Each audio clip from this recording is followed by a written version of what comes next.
Ramadan bulan berpuasa, bulan kesabaran dan keinsafan. Lapar dahaga mendidik jiwa, menundukkan nafsu, mengawal indera. Assalamualaikum warahmatullahi wabarakatuh. Alhamdulillahirabbil alamin, wassalatu wassalamu ala asyrafil anbiya'i wal mursalin wa ala alihi wa sahbihi ajma'in. Amma ba'du. Alhamdulillah. Baik, bertemu sekali lagi kita dalam Al-Fatih Channel untuk kita menyebut bicara-bicara yang mudah-mudahan membangkitkan iman, insya-Allah. Dan hari ini kita nak menyambung satu lagi bicara tentang Ramadan. Dalam video yang sebelum, kita telah menyebutkan lingkungan 5 perkara yang ada di dalam puasa umat Muhammad yang tidak diberikan kepada puasa umat terdahulu. Jadi hari ini kita nak menyambung ada lagi 5 lagi bicara tentang apakah yang ada di dalam puasa umat Muhammad yang tidak diberikan kepada umat selain daripada umat Muhammad. Yang ini umat sebelum lah, insya-Allah. Iaitu yang pertama ke? Saya ingat lebih tepat yang ke-6 lah kot.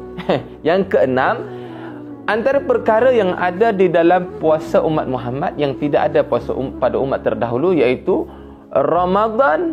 Di dalam Ramadan ini adalah bulan penurunan Al-Quran.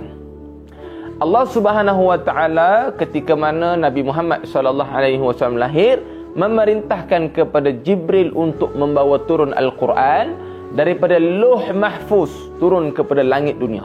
Al-Quran yang ketika itu mengandungi 114 surah, 6,236 ayat, kesemuanya turun berada di langit yang pertama sebelum dibawa turun kepada Nabi Muhammad SAW di usia Nabi yang ketika itu 40 tahun genap qamariyah. Baik, Nabi ketika itu diturunkan Quran dalam keadaan Quran ni dia turun secara mutawatir, berperingkat-peringkat. Dia bukan turun segelebuk, nah Muhammad ni senaskah Quran, bukan. Dia kadang-kadang Quran ni dia turun, ada masa dia turun hanya 5 ayat sahaja. Ada masa Al-Quran ni dia cuma turun 1 surah sahaja. Ada masa Al-Quran dia turun separuh juzuk. Ada masa Al-Quran dia turun memenuhi keperluan semua surah, turun sekali penuh. Bergantung kepada apa yang Allah Subhanahu wa taala izinkan. Okey, itu yang pertama. Quran turun pada bulan Ramadan. Yang kedua kita nak sebut, di antara perkara yang tidak ada di dalam puasa umat terdahulu, iaitu ada satu perkara namanya i'tikaf di dalam masjid 10 malam akhir Ramadan. Ini satu benda yang tak ada pada umat terdahulu tapi ada pada puasa umat Muhammad. Okey, kita membawa keadaan yang berlaku di Malaysia pada hari ini. Kalau kita tengok hari ini, alhamdulillah, hari ini 2021. Walaupun keadaan COVID dan sebagainya, tetapi kita nak beritahu hari ini telah menjadi satu kebiasaan masjid-masjid ketika Ramadan 10 malam akhir berebut-rebut kita nak adakan majlis qiyamul lail. Sampai hari ini kita boleh pilih. Kita nak masjid A ke, kita nak masjid B ke, nak masjid C ke, masjid D ke, kita boleh pilih masjid yang mana dengan keselesaan bacaan imam. Ada orang yang dia nak imam baca panjang, jadi dia pergi masjid baca panjang. Ada orang yang dia nak imam masjid baca pendek, cari imam masjid pendek. Dia kata, imam ni aku dah boleh agak ni, qul huwallahu ahad dengan wal as 2 je. Cari imam yang macam tu, keselesaan masing-masing. Ada yang dia nak imam baca dia nak imam baca macam bacaan qari, cari imam yang baca qari. Ada yang dia nak imam yang baca lantang, menjerit baca kan, carilah. Jadi hari ni banyak ruang-ruang begitu. Kesian kesian untuk imam. Saya bertugas dekat imam masjid ni, memang kesian imam-imam kita.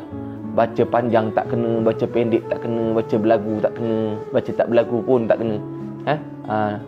Kesian imam-imam. Allowance kan banyak pun, allowance sikit je kan. Kalau di mana, di negeri-negeri tu saya pernah dapat satu report imam bergaduh dengan makmum. Ganas imam bergaduh dengan makmum sebab kes-kes macam ni lah. Bertumbuk bawa kes polis. Subhanallah, minta jauh lah. Saya ingat yang menonton video saya ni mudah-mudahan tak adalah benda-benda macam tu. Ada dia condemn imam. Imam ni dia kata, imam asyik baca surah sama je imam. Sian imam tu kan. Imam baca panjang sangat mam. Baca panjang tak kena, baca pendek pun tak kena kan. Imam bagi mikrofon. Anah lah kau jadi imam, banyak sangat cakap kan. Tak nak pula dia. Baik, itu yang kedua kita sebut ada ibadah i'tikaf 10 malam akhir. Nabi SAW 10 malam akhir, kata isteri Nabi mengetatkan tali pinggang, mengetatkan kain ketika itu. Makna Nabi ketika itu beriktikaf, duduk dalam masjid, tidak mencampuri isteri-isteri Nabi. Bahkan Nabi membawa isteri Nabi duduk di dalam masjid sama untuk beriktikaf. Itu yang kedua.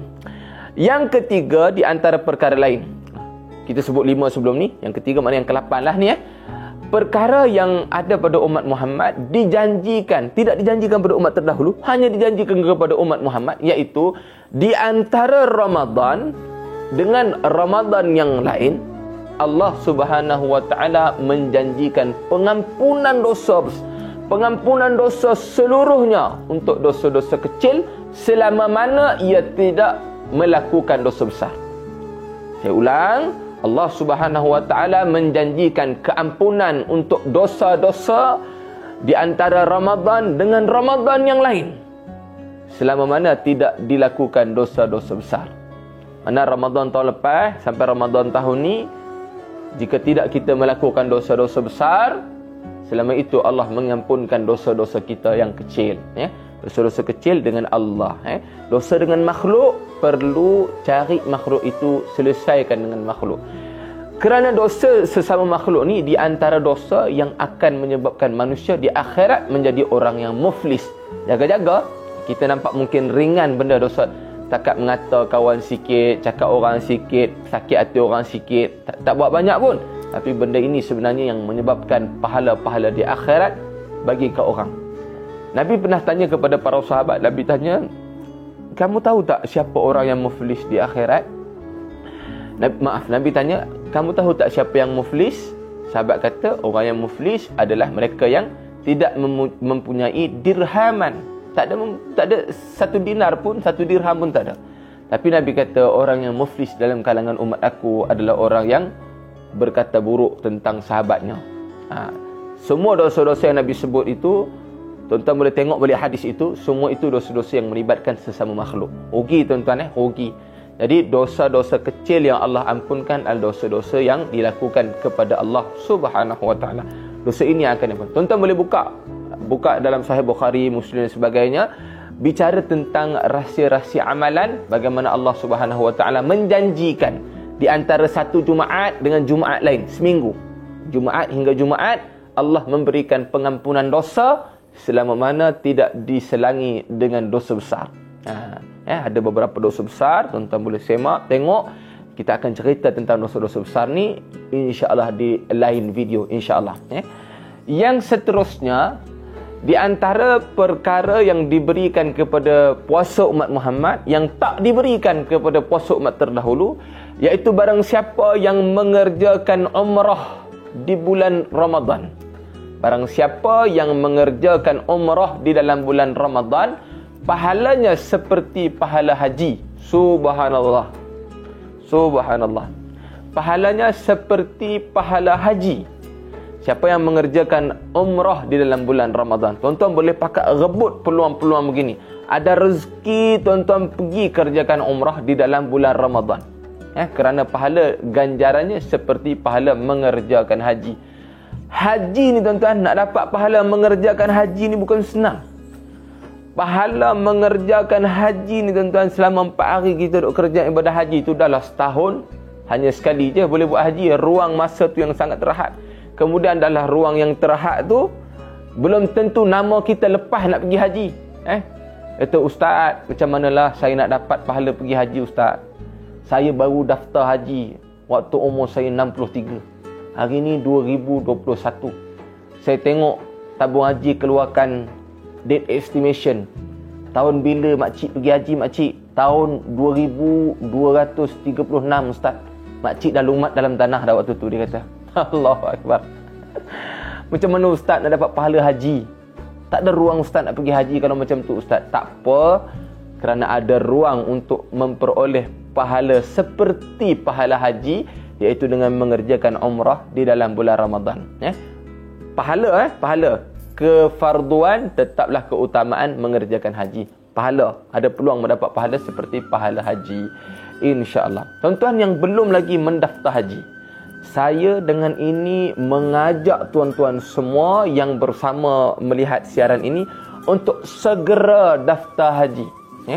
Segera pergi ke tabung haji, daftarlah haji. Mampu ke tak mampu ke, pergi daftar dulu, letak deposit berapa yang diperlukan. InsyaAllah itu menjadi salah satu usaha yang boleh kita jawab di hadapan Allah. Kerana mengerjakan haji di antara salah satu arkan min ruknin iman. Ruknin min arkanin iman. Islam. Disebut ruknin min arkanin Islam. Salah satu rukun daripada rukun-rukun Islam, iaitu mengerjakan haji bagi mereka-mereka yang berkemampuan. Pergi tuan-tuan, mudah-mudahan Allah permudahkan. Saya sendiri daftar haji dah berapa tahun lepas. Saya dapat tarikh 2153 kan. Waktu tu saya dah lumat dalam tanah lah kan. Tapi insya-Allah itu jangkaan lah, jangkaan kan. Jangkaan yang diberikan tabung haji itu kalau tak ada siapa yang meninggal dunia. Jadi semua yang hidup waktu saya daftar tu semua hidup kan. Tak ada yang meninggal dunia. Jadi 2153 lah baru saya pergi haji. InsyaAllah. Kan? Baik. Itu yang ke-9. Yang terakhir yang saya nak sebut pada hari ini. Ini yang terakhir kan. Di antara kelebihan Ramadan, puasa pada umat Muhammad yang tak diberi pada umat terdahulu. Iaitu, saya bawa dia punya kronologi. Tuan-tuan yang dimuliakan Allah. Ketika mana satu masa zaman akhir zaman akan berlaku satu peristiwa, kata Nabi sallallahu alaihi wasallam, akan datang satu makhluk, satu hamba Allah yang Allah jadikan yang namanya Dajjal. Akan berlaku satu masa zaman kemunculan Dajjal. Baik. Apabila berlaku pada zaman kemunculan Dajjal ini, Nabi sallallahu alaihi wasallam sebut pada hari pertama kemunculan Dajjal, hari yang pertama, ketika itu panjangnya seumpama setahun. Sehari ketika itu bersamaan setahun, 365 hari. Hari yang kedua bersamaan sebulan, 30 hari.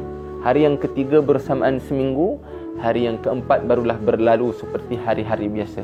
Tentu kalau kita kira 365 hari campur dengan sebulan 30 hari, campur lagi dengan seminggu 7 hari, kemudian dia lingkungan akan hampir 400 hari pada hari kehidupan Dajjal di atas muka bumi. Tempoh ini adalah tempoh yang sangat kritikal untuk umat Islam yang hidup ketika itu. Perbanyak doa, Allahumma ya Allah selamatkan kami daripada fitnah Masih Dajjal. Mudah-mudahan Allah pelihara kita insya-Allah. Baik. Lingkungan 400 hari ini adalah hari yang begitu kritikal untuk umat Islam mempertahankan akidah daripada terhasut dengan fitnah yang dibawa oleh Dajjal. Sebesar-besar fitnah, Dajjal ketika itu datang dengan membawa segunung roti. Segunung roti. Membawa air serta segunung roti. Roti yang dimaksud ni bukanlah roti gardenia tu. Yang dia katakan, kalau setakat Dajjal datang dekat Malaysia ni, bawa roti gardenia sebuku, orang tak layan sangat Dajjal tu. Apa barang roti gardenia? Kita makan nasi, beras cap rambutan, dia kata contoh tak layan sangatlah roti ni. Tapi yang dimaksudkan oleh roti ini, yang Nabi sebut roti ini, muhaddisin menyatakan ianya merupakan punca rezeki. Punca rezeki, makanan, kerja dan sebagainya. Punca rezeki sebuku roti ini. Jadi ketika itu umat Islam ketika itu berdepan dengan keadaan selama mana mereka tidak mengaku Dajjal itu sebagai Tuhan, selama itulah mereka akan tidak beroleh makanan. Tuan-tuan bayang keadaan itu, begitu sukar berdepan dengan zaman kemunculan Dajjal. Hanya mereka-mereka yang teguh imannya, Allah Subhanahu wa taala letak mereka dalam kumpulan yang akan bersama dengan Imam Mahdi dan juga Nabi Allah Isa alaihi salatu wasallam. Baik.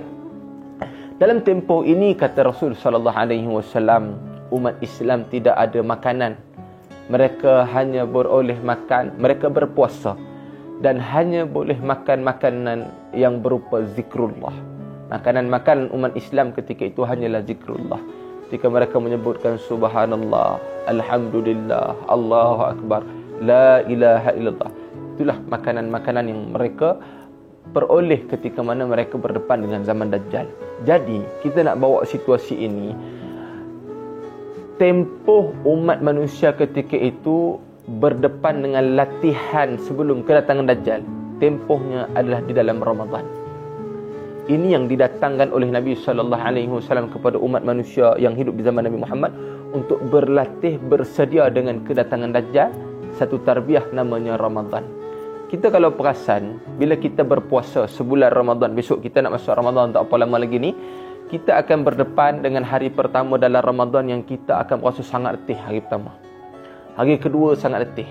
Ketiga pun agak letih. Tapi setelah seminggu kita berpuasa, badan kita mula beradaptasi. Akan mula dapat menyesuaikan diri dengan cara pemakanan bulan Ramadan. Badan kita akan mula. Hari pertama tu kalau kita berpuasa, ya Allah, jalan tu kalau boleh merangkak jalan, punya tak larat. Lidah ni sampai ke lutut, punyalah jauh, punyalah penat dia kan.